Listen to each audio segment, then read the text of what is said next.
Boten langkung kepareng klatur lenggahing sepeda Bapa Durna. Kasihan kados sampun boten kirang sepeda nggih kula ngadhep wonten sapa anak Prabu Duryudana kawula nuwun.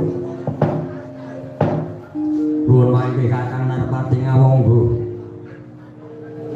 Sarana jinandika Kakang Narpati ngawonggo kula ngaturaken pasikan pono kami mawantu kunjuk ngarsa padha Kakang Narpati ngawonggo.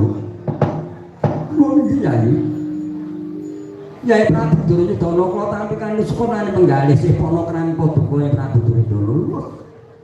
Raja Pratantun Raka ngawonggo namung pangestu kula kewana mugi kunjuk wonten ngarsa Prabu Yai Prabu Duryudana. Inggih. Boten langkung pangestu saking Bapak Kakang Narpati kula tampi kalih kula pundhi wonten mustaka mugi dadosa jimat. Boten langkung latur nggih ingkang sepeda Kakang Narpati. Pundi yae kasinggihan kados sampun boten kirang sekita nggih pun ngabian turun kang saka duka Yai Prabu kawula nuwun.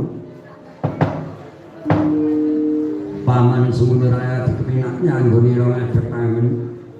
Nuwun sinuwun kados sampun boten kirang sekita nggih kula ngabian turun kang saka duka ingkang sinuwun. Dimas Kartomarmara kepinak nyanggoni ro ngadhep Dimas. Nuwun Koko Prabu kasinggihan kados sampun boten nyerang sekecah nggih kula ngabiyan turun ngarsa Prabu Prabu kawula nuwun.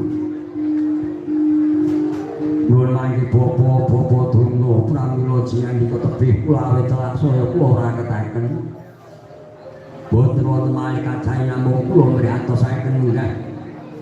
Negari Ngastina sampun Eko Madya Warsa, Eko Mistunggal Madya tengah warsa taun sampun kalih tengah taun laminipun.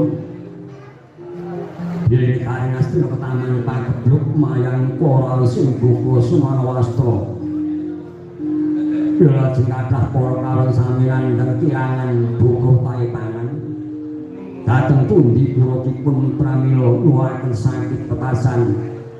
Sakit injing sonten dumugi pecah, sakit sonten dalu dumugi prawaya bapa menika menapa ingkang ndadosaken negari Ngastina inggih ketaman pagebluk mayang para menika bapa Durna kepareng atur paring dawuh.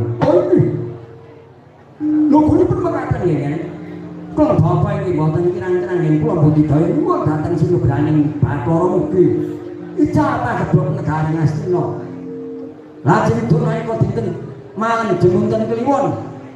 Kula kemandhe wonten salabeting sanggar pamalangan aspun tabuti lajeng wonten dewa ingkang inggih jambak. Guru lajeng tepi dhateng pun bapak iso kula. Kula bagus Durna, ana wigati apa kok tadi? Rumangsa katon susah mungkin kaya apa? Kula lajeng bapak suta blakotan Drajana kula menika mriyatosaken bilih negari Ngastina ingkang dasamen iki ketaman dawuh asing Bapa Sumanawasta kula lajeng dewa kula paring dawuh. Kula bagus Durna supaya bisa ilang pagebluk kang tumanduk ana negara Ngastina wektu dina iki ngerti ya.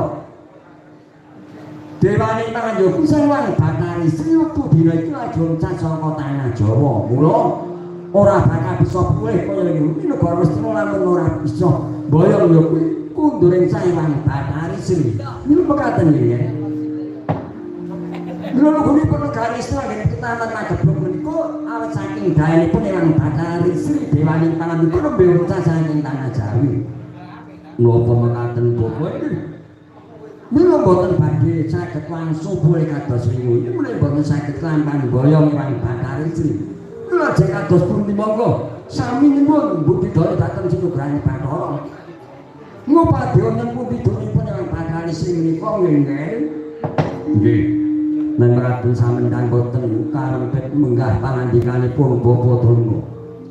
Paman semuni kula nentimbang dawuh sinuwun praikane ayo. Dina iki jeneng Surbaka budidaya Bupati Sarana. Ilangi Bathari Sri supaya kena kaboyon kundura ing Raja Ngastina. Waduh mangke rumiyin. Menawi paduka menika badhe ngrumiyaken asta njupangkaken suku piyambak menapa mboten sareng menggah dipun dhateng sanes. Wong paduka menawi ndhereken kajeng kinayan gung bineka